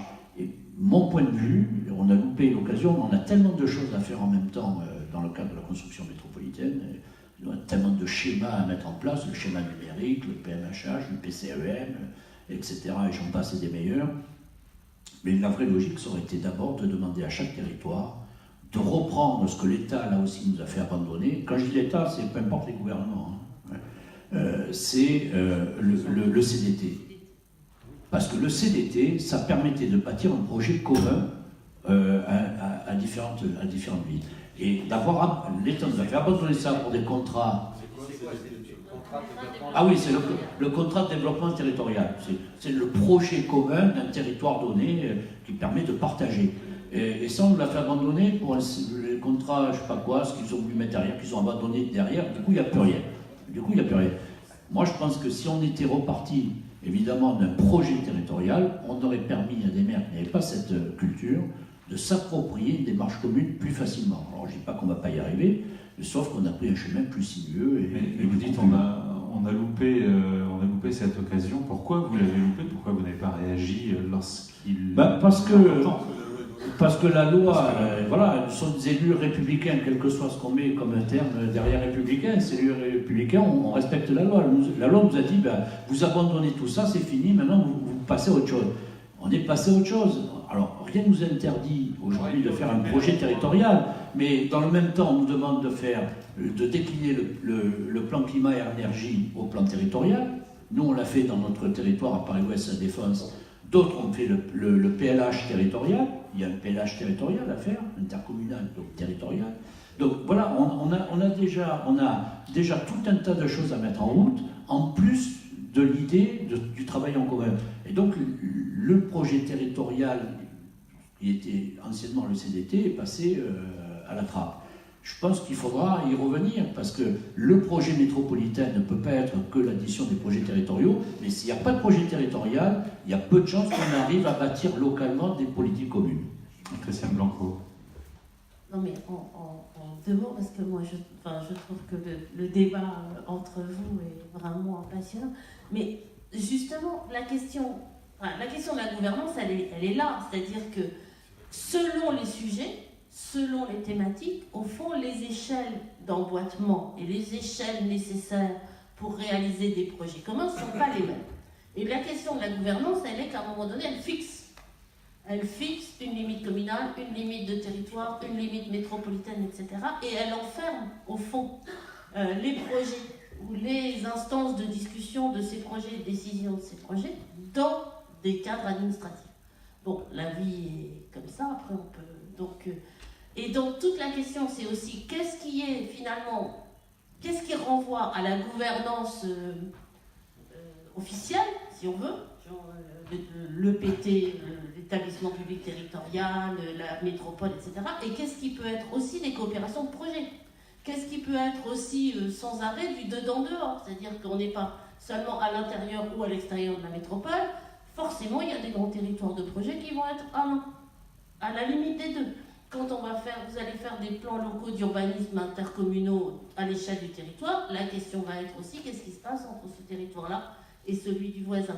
Donc la question qui est posée un peu d'intelligence collective, et je crois que les CDT rentraient là-dedans, c'était d'avoir en même temps que cette gouvernance administrative qui existe forcément, quel que soit ce qu'on pense de l'emboîtement des échelles de cela, c'est la coopération de projet, c'est-à-dire comment est-ce qu'on se donne les moyens et comment est-ce que, dans une relation avec l'État, je ne suis pas spécialiste, on se donne les moyens pour qu'il puisse y avoir en même temps cette échelle-là qui touche les grands syndicats techniques aussi, qui touche, enfin voilà, la question du SIAB, de l'assainissement, elle dépasse chaque territoire et à la fois, elle dépasse aussi la métropole. Enfin voilà, c'est un peu cette question-là, entre l'institutionnel officiel et puis ce qui peut être de l'ordre du projet et de ses formes, quoi.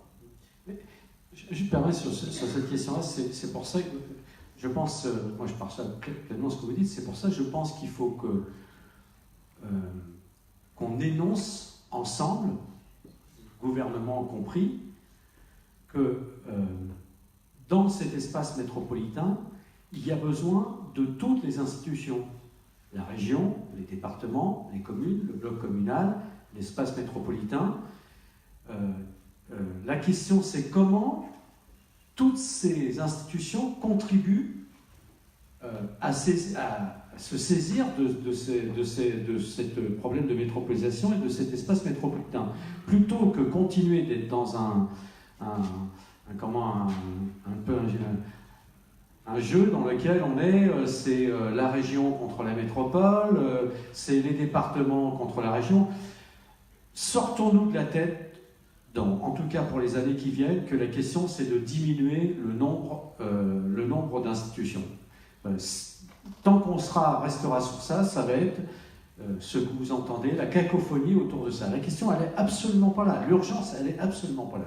L'urgence, elle est de créer les conditions pour que toutes les institutions travaillent ensemble. Et pour ce faire, on a créé, les élus, on a créé un espace pour ça. Il s'appelle le Forum métropolitain, dans lequel il y a la région, les départements, les territoires qui sont dans l'espace de la métropole du Grand Paris, mais y compris les territoires, les intercommunalités qui sont hors du territoire. Par exemple, c'est aujourd'hui cet espace qui s'appelle le Forum métropolitain qui se saisit de la question du devenir des étoroutes urbains et des grands axes urbains. Il y a tout un travail dans quelques semaines, quelques mois. Vous allez voir émerger un travail qui est de très grande valeur, d'analyse du rôle de tous ces grandes infrastructures de transport, notamment routières, autoroutières, qui sont dans notre espace, de leur devenir, du rôle qu'elles jouent, du rôle qu'on peut leur faire jouer à l'horizon 2030, à l'horizon 2050. Donc il y a cette possibilité-là. Mais pour ça, je pense qu'effectivement, il faut bien qu'on se mette d'accord, cessons ce débat d'être alimenté en permanence avec donc y compris sortir du débat avec un Premier ministre ou un président de la République qui tous les jours annonce, on va voir, alors est-ce que c'est les départements qu'on va supprimer? Est-ce que c'est les territoires qu'on va supprimer? Est-ce que c'est la métropole du Grand Paris? Est-ce que la région, c'est Grand Paris? Alors, je sais bien, ça fait, c'est sympathique d'aller écrire qu'il y a trop d'institutions, qu'il y a 5 niveaux, machin, etc. On raconte complètement n'importe quoi sur, par exemple, ce qu'il y a en Allemagne par rapport à la France. C'est pas le problème. Le problème actuel, c'est que tout le monde progresse travaille ensemble en sachant que sur des sujets, on n'est pas à la même échelle. Si on est d'accord là-dessus, on avance. Bien sûr que ce ne sera jamais un mouvement linéaire avec, forcément, il y a de la contestation, il y a du débat politique, tout ça est absolument nécessaire.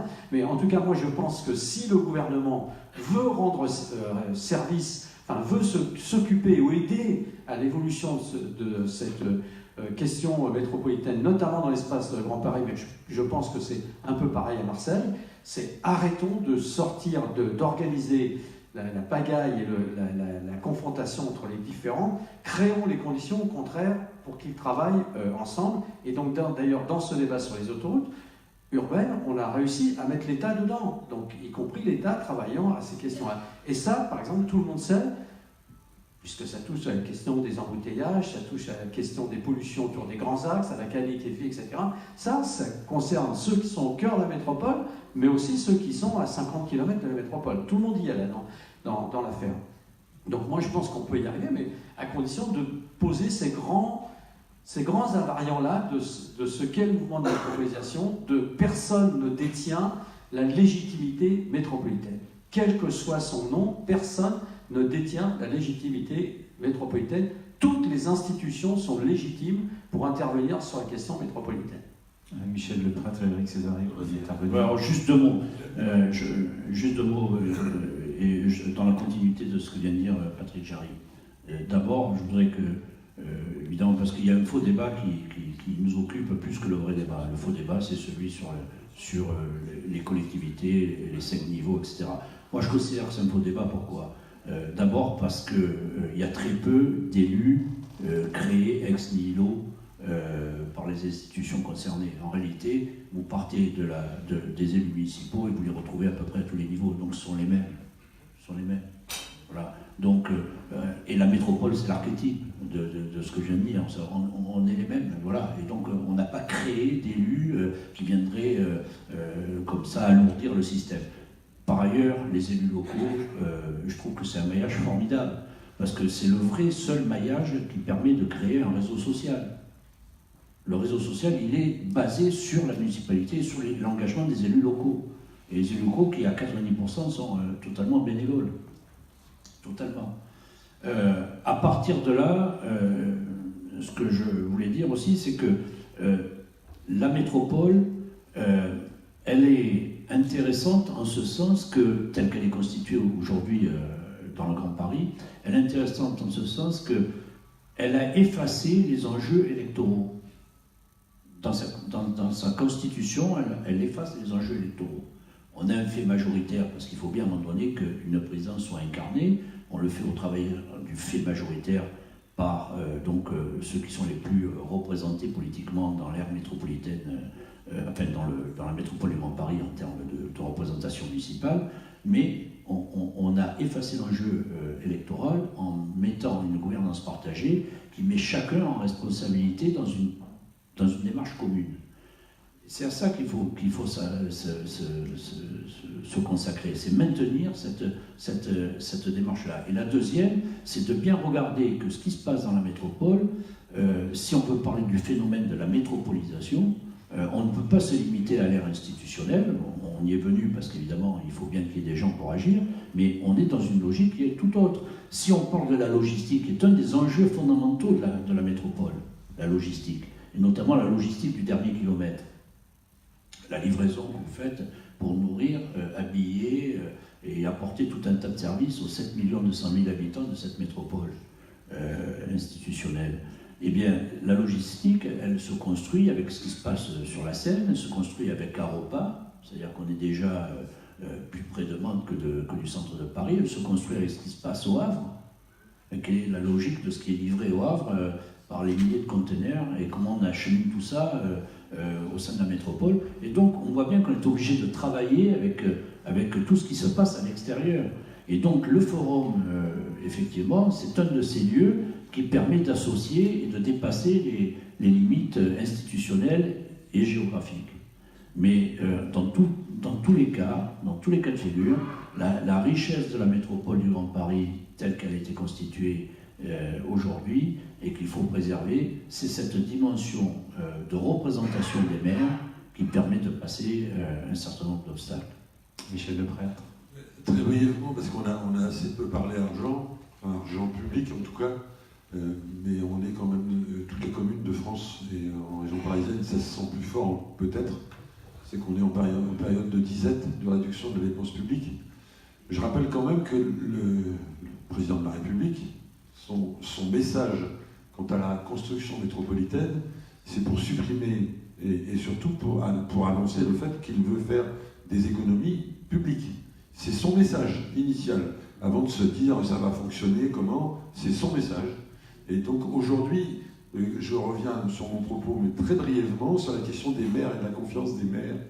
Aujourd'hui, les maires sollicitent des subventions pour financer des projets et ils sollicitent à toutes les portes. Ils vont beaucoup à la métropole, notamment sur ce qu'on appelle le fonds d'intérêt. Mais aujourd'hui, les maires, quand ils regardent la construction territoriale, la construction métropolitaine, ils se posent d'abord la question de savoir comment ils vont pouvoir mener leur propre politique. Et il y a bien de fait un lien entre les politiques territoriales, les politiques de proximité et les politiques plus ambitieuses que l'on veut avoir. Il faut faire attention, c'est que nous ne sommes pas dans une situation de ce point de vue, alors que la région, la métropole, est quand même l'endroit, que je sache, c'est pas moi qui le dis et c'est pas mon journal préféré, il y a aujourd'hui des richesses nationales, il y a, je ne sais plus, le pourcentage des richesses nationales qui pardon, il y a un quart des richesses, merci, donc pour 13 millions, je ne sais plus, 10 millions d'habitants. Donc il faut se dire les choses, il y a des richesses pour répondre, etc. Donc je ne voulais pas polluer le débat, mais on ne peut jamais avancer. Moi je sais que j'ai des maires qui me regardent quand je parle territoire, ils me regardent et me disent de toute façon, tu n'as pas de thunes, les thunes que tu as, c'est moi qui te les donne. Pardonnez-moi de parler trivialement, parce que c'est ça, c'est le fonds de péréquation intercommunale, c'est ça, hein, ça s'appelle comme ça, et c'est ce qu'on donne, voilà.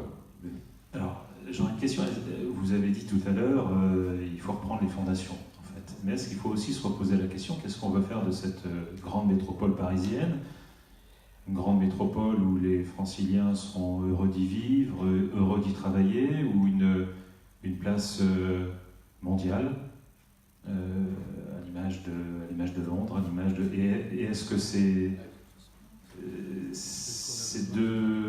est-ce que c'est compatible, surtout? En tout cas, est-ce qu'il faut se reposer la question parce que de mon point de vue, il faut pas rejeter l'un et accepter que l'autre. Je dirais, il faut les deux. Faire de la métropole du Grand Paris une place attractive, c'est intéressant. Que des investisseurs viennent favoriser la construction d'équipements, de logements, etc., qu'il y ait une richesse qui se crée chez nous plutôt qu'à Rotterdam ou Amsterdam. Moi, pour prendre un exemple qu'on connaît bien avec Patrick Jarry, si Total maintient son siège, non pas à la Défense, mais sur le territoire français, sur la métropole, je préfère plutôt que de le voir partir à Rotterdam parce qu'on n'a pas été capable de régler une question d'attribution de droit à construire des mètres carrés de bureaux. Vous voyez ce que je veux dire? Je veux dire, appauvrir le pays par des règles absurdes, ça améliorera pas le sort. Appauvrir la Défense n'améliorera pas le sort de la Seine-Saint-Denis. Voilà ce que je veux dire. Mais ça, c'est un problème qui est loin des citoyens. Et c'est un problème qui se pose à nous, mais qui est loin des citoyens. Je pense que de l'autre côté, on doit avoir une métropole qui est une métropole lieu de vie. C'est le même problème pour le quartier d'affaires d'ailleurs. Le quartier d'affaires, c'est un lieu spécifique dans lequel les flux économiques, les questions financières sont importantes, mais ça ne fonctionne, et on le voit bien, en particulier à la Défense, ça ne fonctionne que si on en fait un lieu de vie.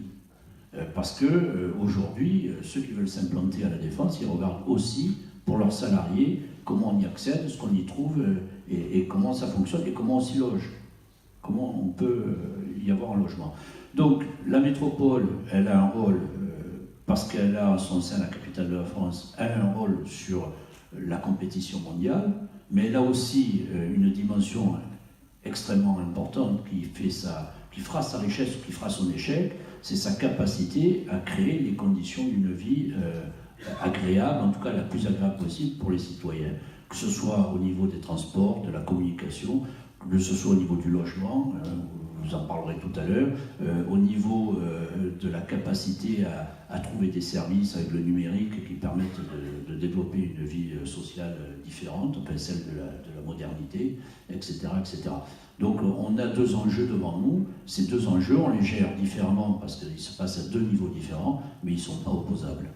Jacques J.P. Martin, puis on prendra des questions dans la salle ensuite. Non, mais Eric a dit une grande partie de ce que je voulais dire. En réalité,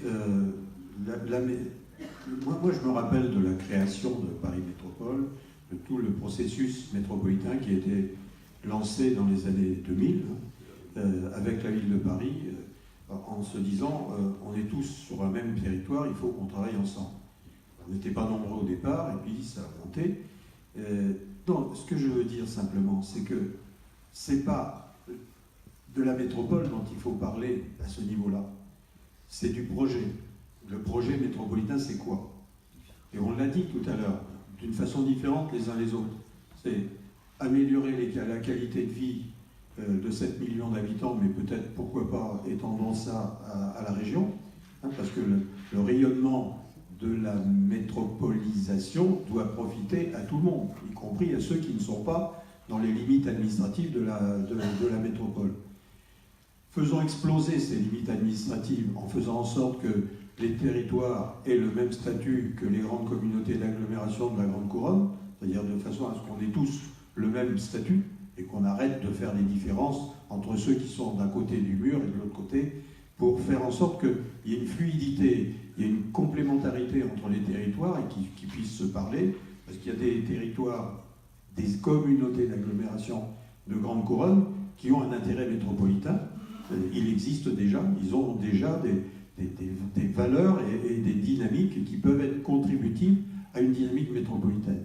Et ce que je voulais vous dire, c'est en dehors d'améliorer la qualité de vie des habitants, avant de régler les problèmes de grande attractivité et de grand rayonnement, il faut déjà le faire à l'intérieur.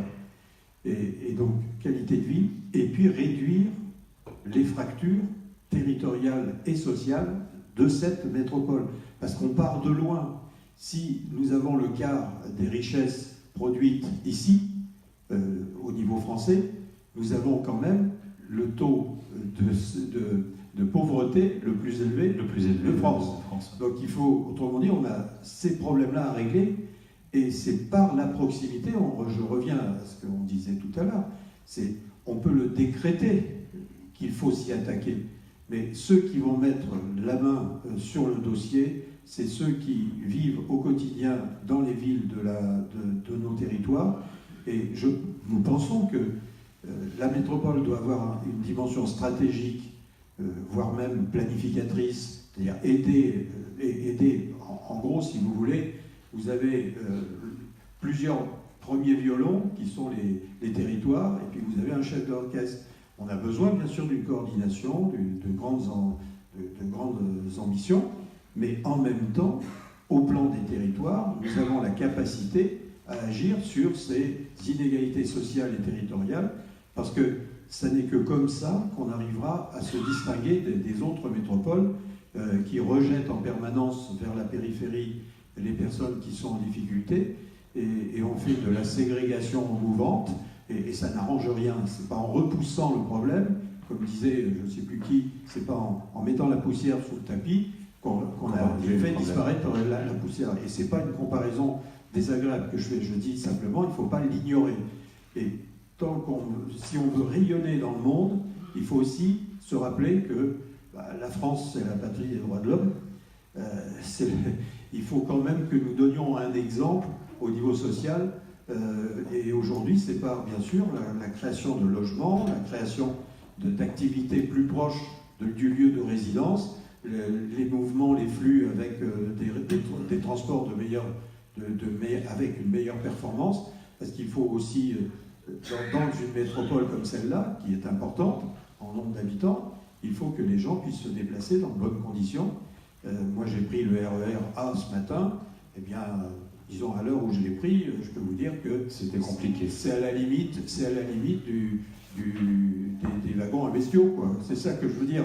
C'est qu'il faut avoir les prétentions mondiales, mais en même temps, il faut avoir des prétentions locales, qui sont celles qu'on a indiquées tous les uns les autres après tout à l'heure. C'est qualité de vie, réduction des inégalités sociales et territoriales, et faire en sorte que les territoires soient au service du citoyen, et pas forcément uniquement au plan de la création de richesses supplémentaires. Mais c'est vrai que pour améliorer la vie, il faut aussi avoir des richesses à partager. Donc on est dans un système global, mais ce système global ne marchera que si on donne sa chance à la proximité. Vous avez parfaitement résumé la problématique de la métropolisation. On a des questions dans...